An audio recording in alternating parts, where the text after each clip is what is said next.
It usually takes a few seconds of... I heard a cop yesterday. We're not up, Can you close the window also? Into the office?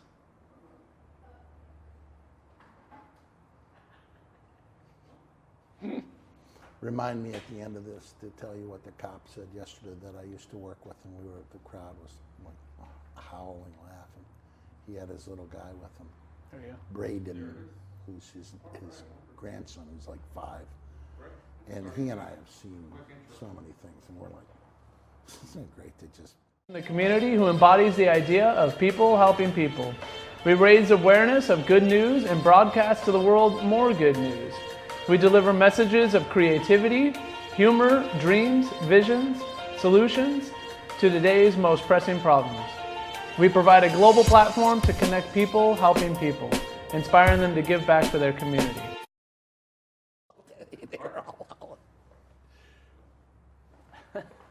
All right, hey, welcome to We Are the Remedy. And my name is Trevor Henley, and I am the inspirational activist and founder of Desire to Inspire Studios. We have with us today Michael Pritchard, and we are honored by having Kristen Bennet with us today from To Celebrate Life. So welcome, and let's do this. So tell us a little bit about what To Celebrate Life is. To Celebrate Life is a Marin-based nonprofit, and we support breast cancer patients, women and men throughout the Bay Area who are experiencing the challenges of a breast cancer diagnosis. Right. We raise money, we work hard at that, and we give it away.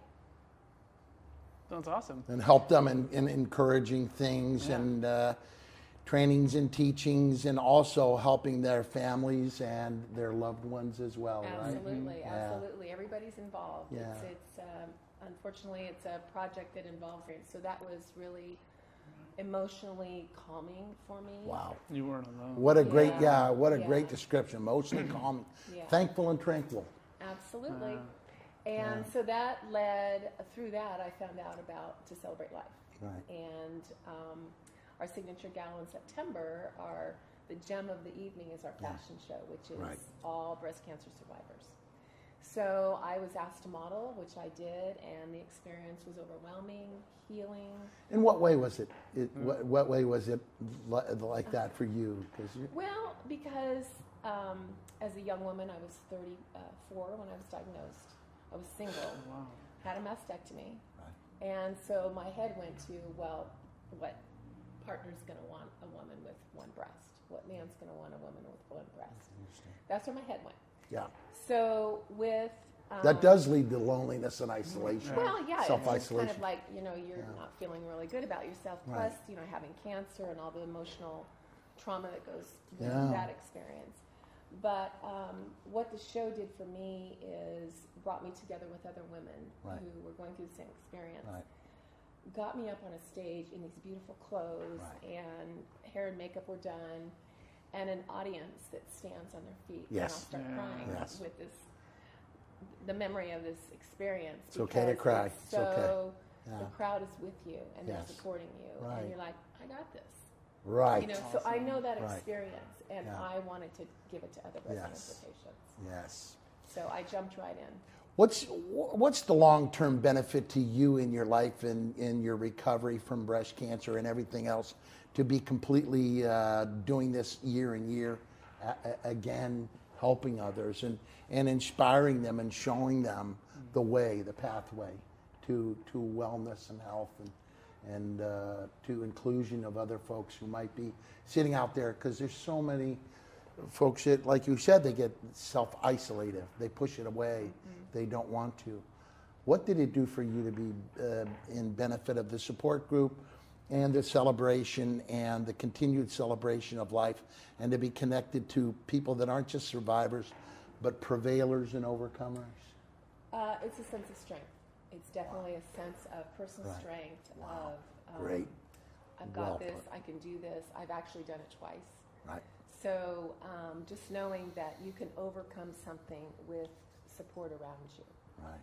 So I would like to say, though, that my experience with this organization, at first I thought it was about being in the show and having that sense of empowerment and, I still have myself and I'm whole still. Yeah. I thought that's what this organization did. It provided that gift to breast cancer patients. Then I got more involved in the organization, and I was invited to go out on a site visit to one of our grantees, which we do mid-year.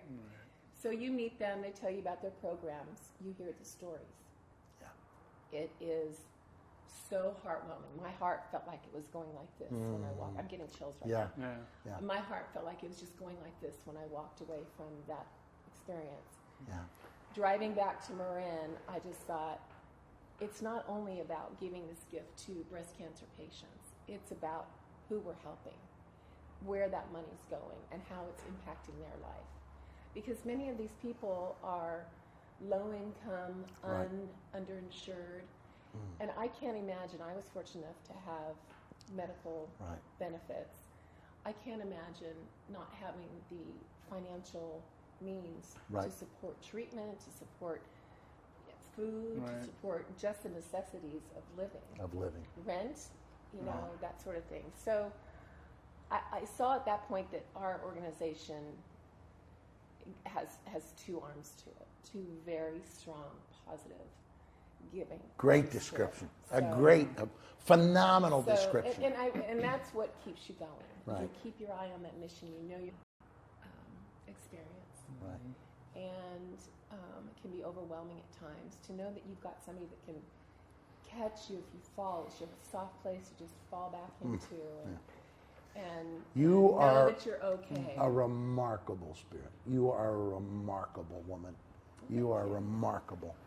And it shows and it exudes from you that spirit of emotional brilliance that you have to teach. You're not only you're a teacher, you're prophetically expressing, because this is long term. This is a journey, correct? Oh yeah. Right? And so you're as well showing people the pathway home to the power of healing. Right. Correct? Right. What do you say to that lonely, isolated young person who is underfinanced, who has no insurance, and they're maybe essentially thinking to give up? What do you say to them? What would I say to them? I would just, feel like I would want to put my arms around them, envelop them into, a circle of love, of support, of people who do care about them, and that they're not alone. They're not alone. Yeah. Good for you. What's brilliant. And this is how we show people how we do it. The healing takes place in the spirit, in the emotional bank that we hold on to, and as well the body. Right. And to recover, but not just recover, but to revitalize the human spirit is to revitalize the human body as well. Absolutely. And so, when I met this young man and all the kids at the high school, watching them be able to share these things, emotional intelligence-wise, flabbergasted me at the level and the depth of their wisdom at an early age. And so you at an early age. Oh, yeah. Yeah. Right? Early age. It wasn't supposed to happen that way. And sometimes I ask our Maker, why me? But I also know that I have received gifts from this experience. The gift of being a part of this organization, the gift of the men and the women who have come into my life as a result of this organization. Good souls. What I have processed emotionally myself, the work that I've done. Right. Cancer sucks. There'll be no argument here. Perfect way to put it. But you know what? What are you going to do? You just got to okay, I got to do this. Right. But to heal, it connects you to people that Absolutely. Are so and that is aware. So part of the healing. As I said, when I joined that support group, I just felt like, okay, here I am. This is a starting point for me to be okay and to feel safe. What did having laughter and humor, like you just exposed, what did it do to help you recover? The laughter, the joy, the finding thankful and tranquil, grateful, and the attitude of gratitude in this latitude. What did it do for you to have those tools now from teaching the optimism and heartedness that you learned for yourself, right, as you were going? Because your sense of humor is fabulous. You think? Oh, I think so. I can't remember. I have to write it down. It's not. It's you know what? It's not the jokes. It's the joy, and you exude that because you've become wise. Yeah, and it's what you want others to experience as well. You know, again, cancer sucks, but you know, find that little glimmer that will feed your soul, right? And will give you joy, and will give you laughter, and will give you love. You have to look for that. Aeschylus, the great Greek writer, said, "With every drop of pain on the human heart, wisdom grows." Mm-hmm. Right? Absolutely. And you were young when this happened, and you have grown wise. And you're sharing the wisdom, you're sharing the light, you're lighting other candles, and you're helping them through. And what does that do for any, not just you, but for any person who's gone through any challenge health-wise? Why is it so important to be involved in other people's healing? You know? I think because, and for lack of a better way to put this, misery loves company. Meaning, that's wise. You know. It's like a bond. It's a bond when you can share it with somebody else. Yes. And you can have share some the burden. place to talk and some place to unload and cry, laugh, whatever you need to do. That's healing in itself. Right. Yeah. That the support groups, compassionate doctors and healthcare providers. Absolutely. And why is it important as well to share your sorrows, like you just said? Because it hurts. Because your heart is crushed. Because you lose, and I've heard this from others too. You lose. You don't trust your body, and so that is where you live. So you're kind of like, okay. With nobody's name or anything, but can you remember a time you watched a person grow fabulously from first? Yeah. Good. Yes. And that is like, oh my gosh, that's just so awesome. Yes. I can just give you a quick story, but Yeah. there's Great. so Perfect. many Beautiful. of them. There was a young Hispanic woman who modeled for us a few years ago. Very shy. Yeah. Very shy. And so she came to all the rehearsals and she did what she needed to do. Well, then came the clothing. Right. They put her in a short mini dress. And she was going to go out on the catwalk in that mini dress. Right. Her husband was going to be in the audience. He'd never seen her in a skirt. Right, So that in itself is just like this confidence builder, you know. Yes. I can be beautiful. Yes. I can be, sexy. I can, my Right. husband's going to see me. I can rock it. It's, yeah, it's just, there's a woman who was near the end of her life, who was a breast cancer survivor, and she was a model with her oxygen tank. And she ended up passing away, and she requested being buried in the dress she modeled. Wow. So, I mean, there's just story after story after story. Yeah. Proud traditions and wisdom. Absolutely. Right. Yeah.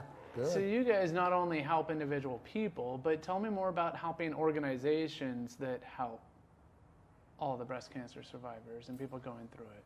So these organizations within the Bay Area, most of them are organizations that provide emergency and direct services to their clients.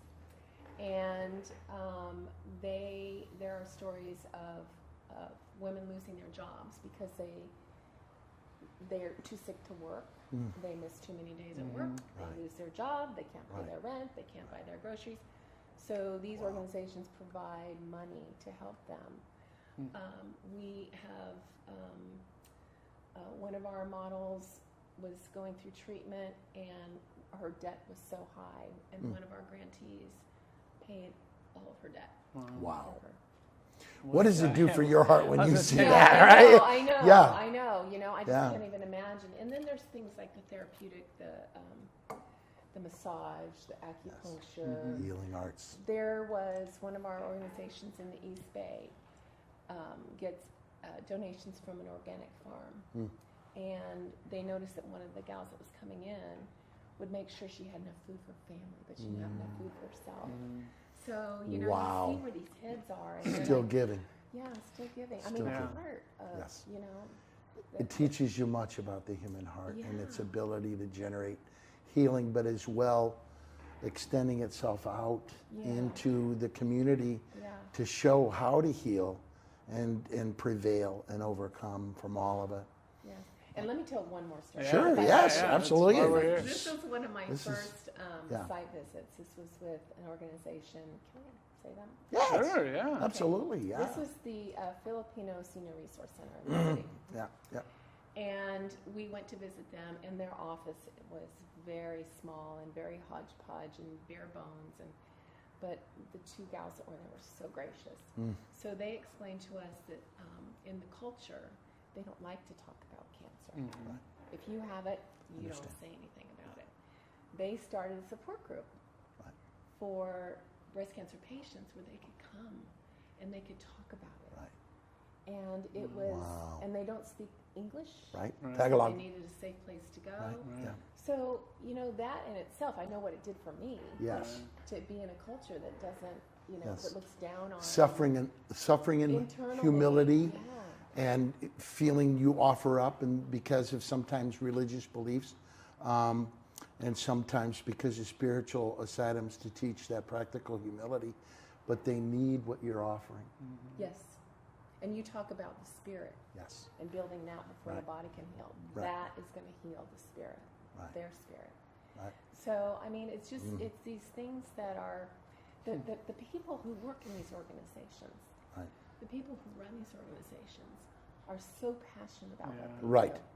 They are so passionate about what they do, and they are so giving, patient and kind, Yes. and it's just, when we go through our... And grounded and Now practical. Now you're getting me going.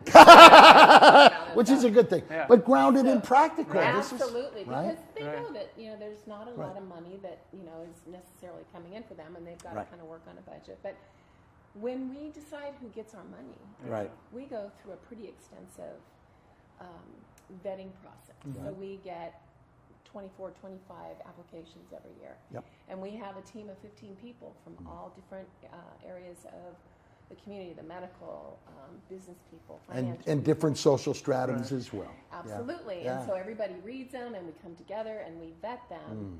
And it's so hard not to want to give to everybody. Everybody, yeah. Because everybody is doing such great work. Yep. So because we have a bucket of money Right. that we've been able to raise, we have to figure out where best to put that money and Yes. how much to put. So Yes. we don't take this lightly. No. And when you're involved in the process of being a jurist on that and judging, it's also teaching you the power of goodwill and community unity. Yep. You're understanding there's a lot of love out there than we think sometimes. Yeah. Did you learn that from that? Absolutely. Absolutely. It's incredible. It's Yeah. incredible. And there's so many pockets that we're not aware of. Right. You know, and so many people who are coming together in different ways. Right. That, we don't know about them. And what's the benefit to the human spirit too, Kristen? What is the benefit to the human spirit to see that there's so much more love out there, so much more passion, so much more giving, so much more connected to healing and kindness and community than we're sometimes aware of? Because we watch television, we see things, and we get overwhelmed with the sadness and the hard stuff out there. But what does it do to see all that? And what do you share with all the folks out there now about why it's important to join those groups and be a willing volunteer to help make it a better world, right? Being the medicine for a better community. That's right. Well, like you said, there's so much that we see through TV, Right. through the internet, so much that we're exposed to that's not positive, Right. that's negative. Right. And so to spread, that underlying, but we are people, and we all are in this together. But we are people. And we go into our what was it, the Google Earth? Google in Earth. our brain, Yeah. Go and to look Google back, Earth in your You brain. go way back and you see that we're on this orb, Yes. and we are Right. a speck. Yeah. But if we Right. continue to do good work, we can spread that everywhere. Yes. When I stepped up into role as president of this organization, which I am so honored to Yes. be, in this But they have the role. right person. You're eloquent and you are emotionally brilliant. So it's good. It's Some true. days I wonder. But anyway. Don't we? Well, don't we all? There you go, my brother. That's us too. We think, okay, we're smart. Well, maybe not so much. When you go home, that was my favorite line by Jim Carrey, the comedian.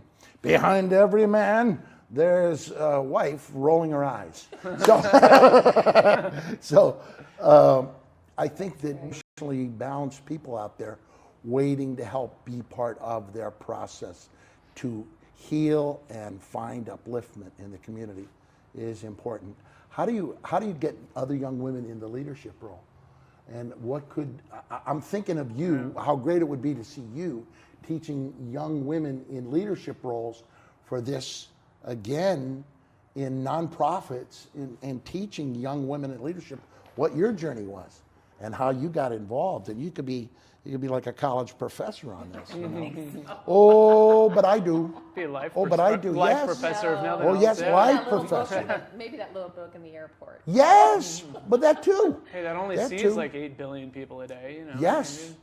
Well, and you know what I would have to say for me, it's the passion. It's the personal experience. It's the passion. It's the going through what I've been through and wanting to help others find their own way. Yeah. Right. Right? What I admire is those who haven't had that experience, but they've got that passion to help others. That's when you go out to our grantees and you see Right. these people who haven't had breast cancer, Right. but their passion is to help their community, to help the underserved. And a lot of them are awakened because family members Right. have the issue. Absolutely. When I go to walks one all way the or time, whenever I go on walks with everybody, well, I call it waddles, but and limps. But when you're young, just okay, we're going. But you see people who are family members wanting to make sure that the folks like yourself know how much we love you and how much we care about your healing and how important it is to see you become who you have become because of it. Yeah. And again, I know you're a humble person, but you are a remarkable spirit and a gift to our community and a gift to the world because as you teach, you learn, and as you learn, you teach. Yep. And this is where you're at. Yep. Your So family has to be proud we of are you. wrapping up, Right. running out of time. What I wanted to ask is, so if someone's inspired and there are people wanting to help people, and they are inspired by you or to celebrate life, how can they get involved? Well, number one, we'd love to have them. We every year are 250 volunteers strong. Wow. We are in our 24th year. Wow. Nice. Very proud of what we're doing. We have granted so far a little more than $5.5 million Yeah. for volunteer. Say that again. Yeah. $5.5 million. And it was Wow. just the last one that we were at was 375,000. 375 is what Wow. we granted out this Wow, last wow, time. wow. Yeah. That's Yeah. amazing. Wow, wow. So we would love to have Yeah. more volunteers, women and men, survivors or not. Right? If you have the passion, the energy, and want to help us, we'd love to have the help. They can get information on our website, to celebratelife.org. We are in the middle of revamping that right now, but it's up and running, and there's contact information. There's a place where they can sign up to volunteer. We have our big event in September, September Yes. 28th. Right. Last Saturday of September. It's our gala, our signature event. It's an amazing evening. Yeah. It's an amazing evening. You can feel when you're there. You can feel it. Yeah. Oh my can God, feel the energy that is in that room, Right, and yeah. the love and the support and the gift that these women as models are getting is just, I remember working backstage many years Right. and in tears when I watch these women walk Yes. out, Right. because you know what's happening to them. Yeah. Right. They're scared, they're nervous, Yeah. but they're Yeah. beautiful, and they're out there, and that whole audience is right there with them. And if someone's an organization or they're working with an organization that would fit your realm, how can they just get in contact with you guys to see if... Yes, just have them contact us, or they can do that through our website. We also Right. open up our grant applications in middle of December, Okay. and that closes on February 1st, and then we go through the whole vetting process Process. to choose our grantees. There's a lot of Kristen, there's a lot of unaware donors. And yet when he awakened on Christmas morning, he as well became not just a survivor, but he was a prevailer and an overcomer all of his life. How do you plead to that person out there who sometimes sits in cold indifference to the hearts out there? What do you say to that woman or man who has the philanthropic ability, but maybe sits indifferently, you know? What do you say to them? Because I'd like to hear that from you. You're a leader. You're a leader. So I think there's a spirit that lives within all of us, and when you reach outside of yourself, when you reach outside to help other people, I think that spirit comes alive, and then it starts to overflow. So reaching out, and if it's through your actions or through financial means, it's reaching out with your spirit to touch others, which will grow your own spirit. Right. As good a man as this good old city knew was Scrooge when he waked up. Good. And I can't tell you how grateful we are for your presence here with us, because you're a great teacher. You're a great teacher and an inspiring leader, and a noble person who at an early age endured but prevailed, and in such a solidly spiritual way. You are a gift to us today. Thank you. We both thank you very much. Thank you very much for joining us. Thank you, Michael. And Always. thank you, everyone else, for joining us. And please be the remedy for going out and sharing stories of people helping people. And I think today's one takeaway is for sure, share your story. Yeah. Build your community around what you're doing or what's not working or what's going on in your life for good or not, and you will find community that would love to support you. Community unity. We'll see you next week where we are interviewing Zachary. All right. Cool. Who is a middle school student. Oh, that's going to be fun. It's going to be fun. That'd be fun. So join us next week. I know we're going to have You're 3 great. people You're under, really remarkable. I don't know how old middle school kids are. But anyway, 11, 12, join us 13. next week. We'll have a 5-year-old, a 7-year-old, and a 13-year-old. Most pressing problems. We provide a global platform to connect people helping people, inspiring them to give back to their community.